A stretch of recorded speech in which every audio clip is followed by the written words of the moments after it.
Hello बच्चों, let's read this question. Cu plus 2 ion can act as Lewis acid and NH3 is a Lewis. एक true false statement question है, सो हमें बताना है क्या ये गिवन स्टेटमेंट ट्रू है या false.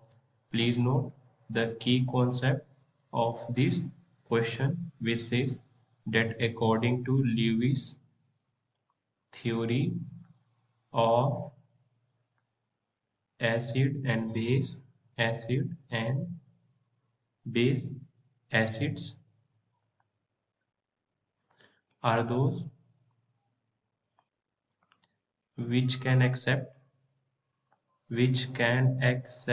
a pair of electrons, whereas bases are those who which can donate a pair of electrons. अब जब हम NH3 की बात करते हैं तो NH3 ग्रुप 15 के एलिमेंट होने की वजह से इसके आउटर मोस्ट सेल में 5 इलेक्ट्रॉन्स होते हैं, जिसमें वो 3 तो बॉन्ड बनाने के यूज में ले आता है. अब इसके पास 2 इलेक्ट्रॉन्स बच गए जो कि एज अ लोन पेयर इसके पास पड़े हुए हैं.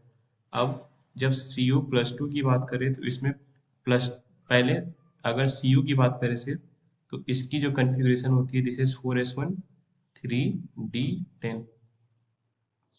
This is 1 electron and 3d में completely filled orbitals होते हैं. This is in this sense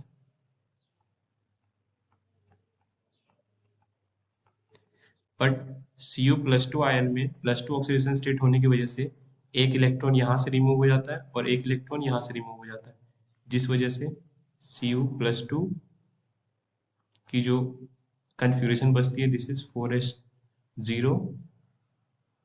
इस ऑर्बिटल में एक भी इलेक्ट्रॉन नहीं एंड 3d9.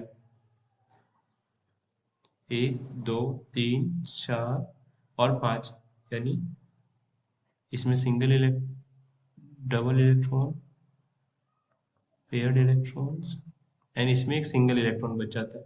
सो अब जब NH3 के पास एक लोन पेयर है it can donate to Cu plus two ion जिसके पास 4s ऑर्बिटल खाली है.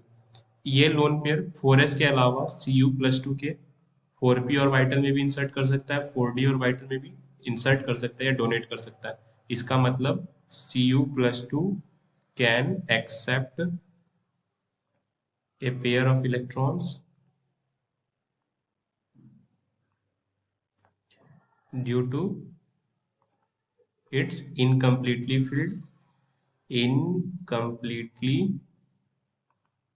filled orbitals. So